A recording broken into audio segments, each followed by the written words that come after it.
Why does Ethiopia celebrate New Year in September? Why is the Ethiopian calendar 7 years behind the rest of the world? And how is this calendar deeply tied to faith, fasting, and ancient traditions? In fact, while much of the world will welcome the year 2025, Ethiopians will be celebrating the year 2018 on September 11, 2025. Today, we uncover the fascinating story of the Ethiopian calendar, one of the world's few living calendars, rooted in both history and religion. The Ethiopian calendar is not just about keeping track of days. It reflects Ethiopia's unique blend of culture, history, and spirituality. Its roots go back to the ancient Coptic calendar of Egypt, itself influenced by earlier Alexandrian calculations. But Ethiopia's calendar diverged when it came to calculating the date of the birth of Christ. Western Christianity, following the Roman calendar, placed the birth of Christ in what we now call the 1st century AD. Ethiopian tradition, however, set Christ's birth about 7 years later. This difference means the Ethiopian calendar today is usually about 7 to 8 years behind the Gregorian calendar. The Ethiopian year is divided into 13 months. 12 months have exactly 30 days, while the final month, called Pagume, has 5 days, or 6 days in a leap year. New Year, known as Enkutatash, is celebrated on Mescharim 1st, which falls on September 11th in most years. This timing is not random.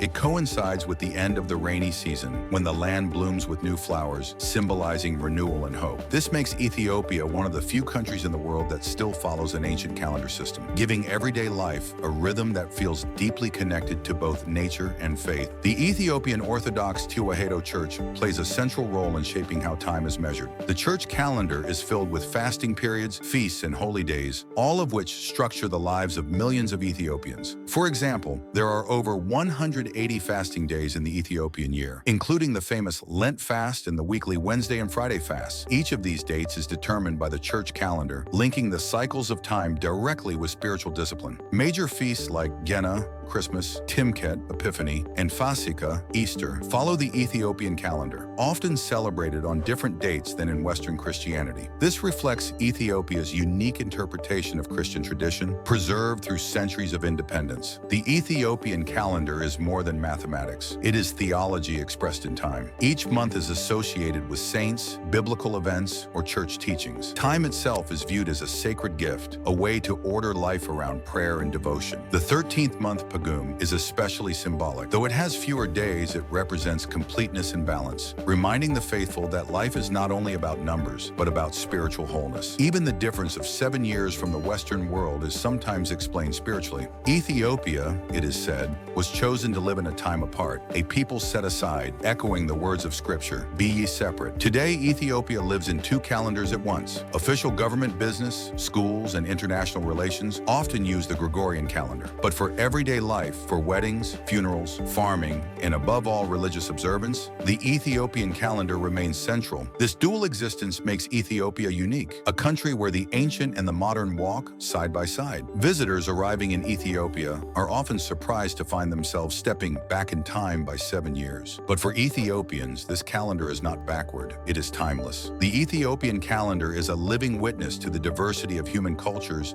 and faith traditions. While most of the world has conformed to the Gregorian system, Ethiopia stands as a reminder that time can be measured differently, reflecting not only astronomy, but also belief, history, and identity. This calendar has survived invasions, colonial pressures, and globalization, proving the resilience of Ethiopia's spiritual heritage. The Ethiopian calendar is more than dates on a page. It is a rhythm of life, a song of faith, and a symbol of Ethiopia's enduring identity. Would you like to live in a country with 13 months of sunshine, where the year begins in September and time itself carries sacred meaning? Share your thoughts in the comments below. And don't forget to like, subscribe, and join us as we continue exploring the ancient roots of faith and history.